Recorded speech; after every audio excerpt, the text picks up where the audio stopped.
Du 30 juin au 3 juillet 2019, l'Association des petites cités de caractère organisait ses rencontres nationales dans le Berry, en région Centre-Val de Loire.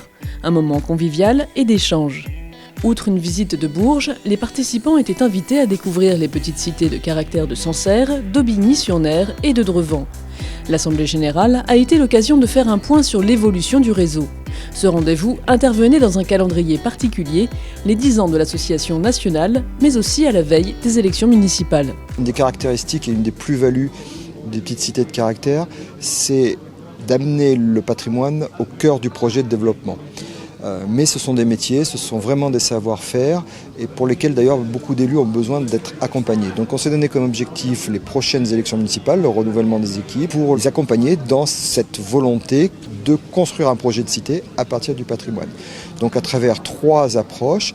Un guide méthodologique, c'est-à-dire comment j'intègre l'ensemble des patrimoines visibles, invisibles, culturels, naturels, matériels, immatériels, pour construire mon projet patrimonial. Un guide ressources pour les élus, qui fait quoi et qui solliciter quand. Et puis sur la participation citoyenne, de voir un petit peu comment on peut aujourd'hui travailler différemment avec les habitants pour les rendre acteurs du projet patrimonial. 2 ateliers étaient organisés afin d'apporter aux communes des nouvelles idées, des bonnes pratiques et des conseils concrets. Le premier s'intéressait à la démarche participative et soulevait cette question: comment remettre le citoyen au cœur du projet de ville ? On s'est rendu compte que ce qui était important, c'est que le citoyen soit entendu et respecté quand il dit « ceci est ma culture, ceci est mon patrimoine ». Et qu'à partir du moment où on a intégré ce qui faisait patrimoine pour l'habitant et pour la personne, ça nous ouvrait tout un champ de possibles sur la mobilisation, les ateliers participatifs, de nouvelles formes de tourisme.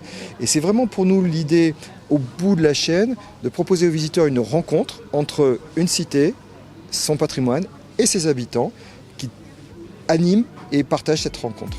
Le deuxième atelier s'intéressait au sujet de l'itinérance comme conquête de marché. En effet, le réseau des petites cités de caractère forme un maillage sur le territoire qui offre aux clientèles en voyage des étapes de séjour ou de découverte. Et les petites cités de caractère, au-delà des enjeux pour la préservation du patrimoine et le développement de l'attractivité, ont désormais un enjeu de mise en tourisme et de développement touristique. Cet atelier itinérance permettait de repréciser les conditions de déploiement de différents labels, que ce soit accueil vélo, accueil motard, les villages étapes également, qui est un label national complémentaire à petites cités de caractère.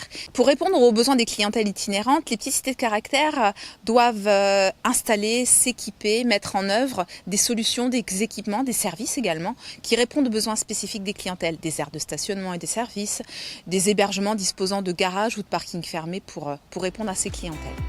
Ces 2 ateliers s'inscrivaient parfaitement dans la mission affichée par l'Association des petites cités de caractère, devenir un centre de ressources, de bonnes pratiques et de belles initiatives développées par les communes labellisées. Pour permettre à chacun d'avoir cette source d'inspiration qui fera que ce qu'on fait ici dans le Cher est très différent de ce qu'on peut faire en Bourgogne-Franche-Comté, mais ça donne des idées, on s'inspire. C'est cette idée d'un réseau qui est une force d'initiative, d'entraide et de solidarité et aussi de dialogue avec les collectivités. C'est vraiment un réseau exceptionnel et qui permet de tisser des liens et d'avancer. On apprend des autres sur les différents modes de rénovation de bâtis, mais aussi comment ces cités, demain matin, peuvent venir des cités d'art. C'est vraiment un ensemble. Ce label est absolument formidable parce qu'il permet d'avoir une véritable réflexion, une stratégie sur notre commune, et on reçoit aussi des groupes d'élus sur Joinville.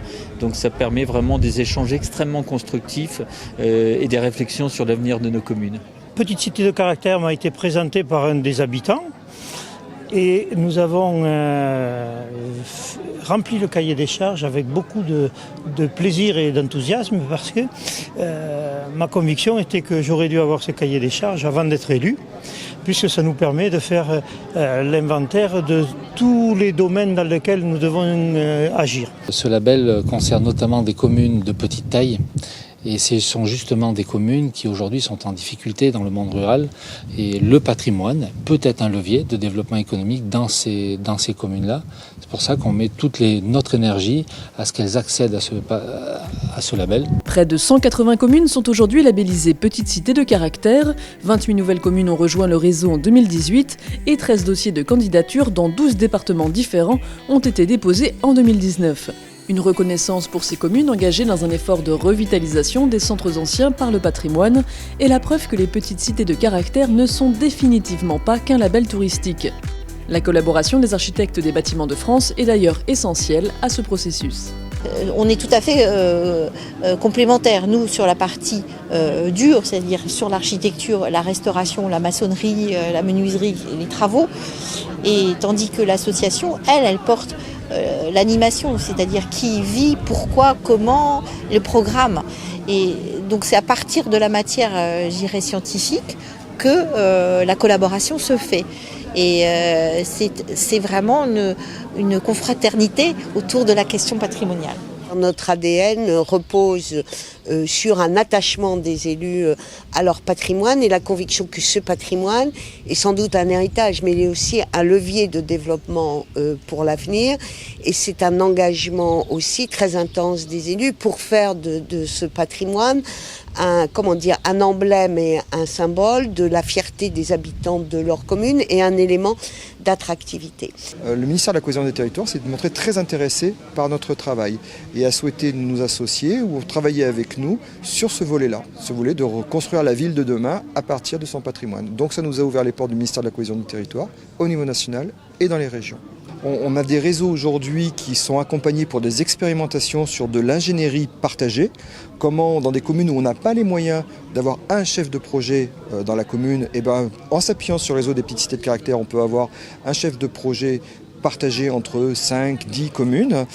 Et au niveau national, l'Association des petites cités de caractère de France va être associée à la gouvernance pour les projets de revitalisation des petites villes qui est en train de se mettre en place, ou l'Agence nationale de la cohésion des territoires. Et dans les 10 années à venir, quels seront les projets portés par les petites cités de caractère ?